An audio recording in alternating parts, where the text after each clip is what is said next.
These are my group members. Our group topic is Top Builders Capital Berhad.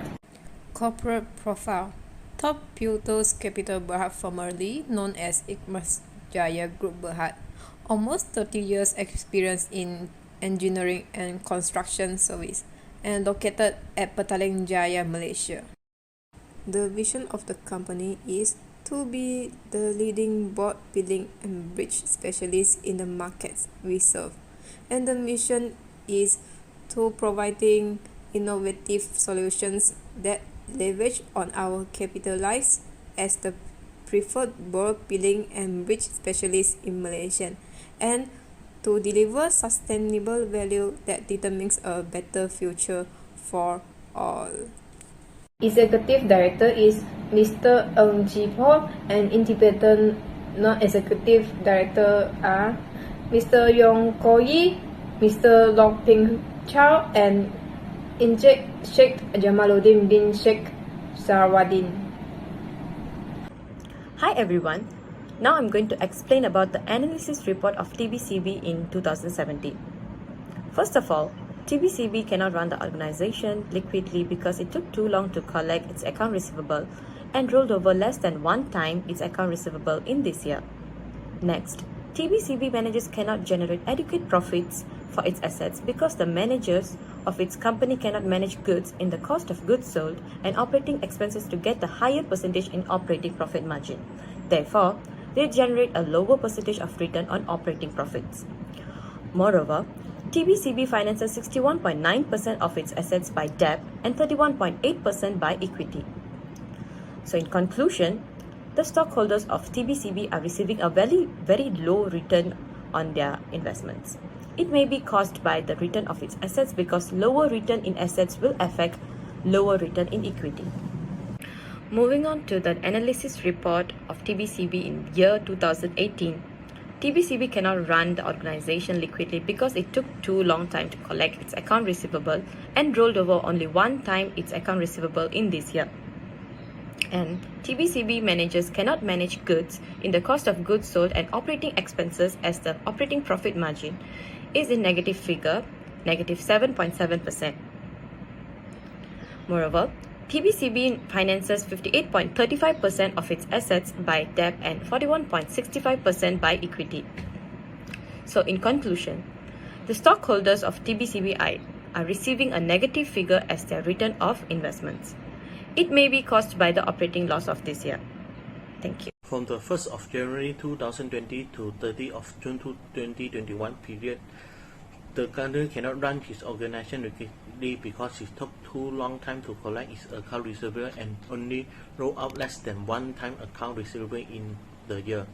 Besides that, the company also took too more time to turn over its inventory and only hold its inventory less than 1 day before being sold. The manager of the company also cannot generate adequate operating profit from its asset because the manager of his company are generating a negative figure on operating profit margin and operating return on asset. In this year, Top Builder Capital Berhad financed its asset by 252.38% with debt only. However, the stockholder of the company are receiving a positive 113.38% as their return of investment, but this is because the stockholder have a negative balance in stock equity, so means that liability exceeds asset. From the 1st of January 2020 to 30th of June 2021 period, the company cannot run its organization liquidly because it took too long time to collect its account receivable and only roll out less than one time account receivable in the year. Besides that, the company also took too more time to turn over its inventory and only hold its inventory less than 1 day before being sold. The manager of the company also cannot generate adequate operating profit from its asset because the manager of his company are generating a negative figure on operating profit margin and operating return on asset. In this year, Top Builder Capital Berhad financed its asset by 252.38% with debt only. However, the stockholder of the company are receiving a positive and 13.38% as their return of interest, but this is because the stockholder have a negative balance in stock or equity, so means that liability exceeds asset. Factors that lead to the PN17. The external auditor, KPMG PLT, expressed concern about the company's capacity to continue as going concern during the time it was known as Ikhmas Jaya, since it was operating at a loss and its current liabilities were 21.6 million ringgit Malaysia, greater than its current assets.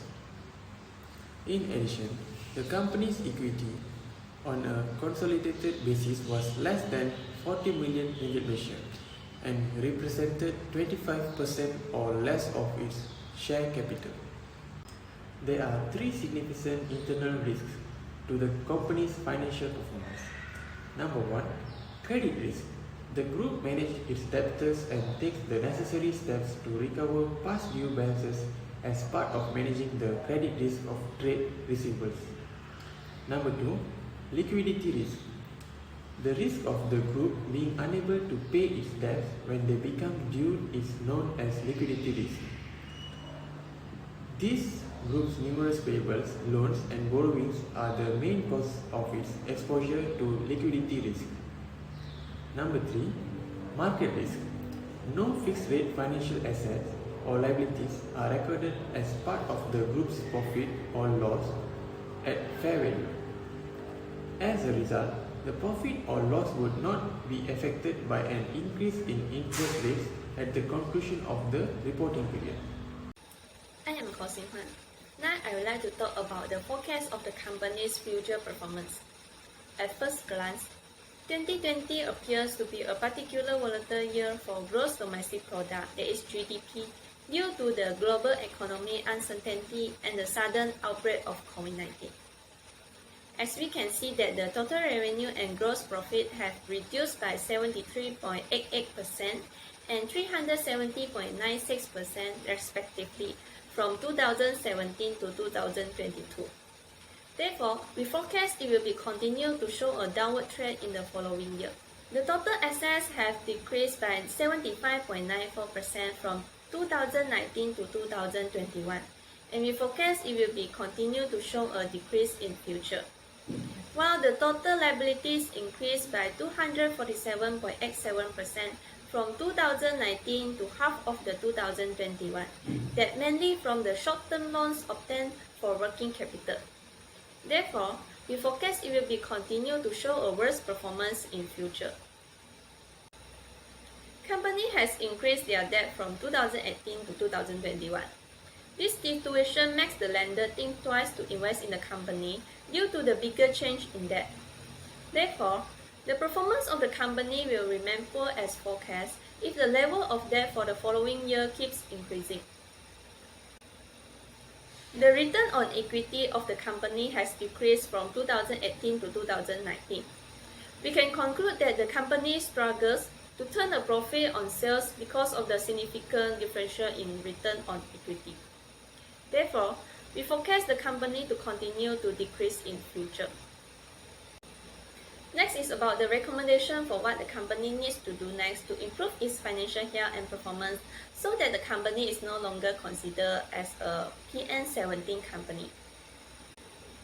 One of the arguments is that a decline in the company's current ratio and asset test ratio is expected during the period of the following year. We can see that the current ratio and asset test ratio show that the company has poor liquidity.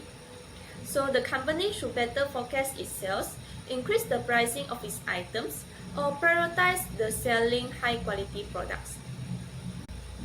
Besides, to reduce and improve its debt-to-capital ratio, company must take quick action in the debt ratio situation, such as enhancing inventory control, increasing profitability, restructuring the debt through increasing the prices, sales, or cutting the cost. The company's accounts receivable collection rate is currently below the industry average. To lower its ratio of accounts receivable, we encourage yearly payments from its clients by offering discount or rewarding on-time payments. The operating return on asset for the company is expected to decrease.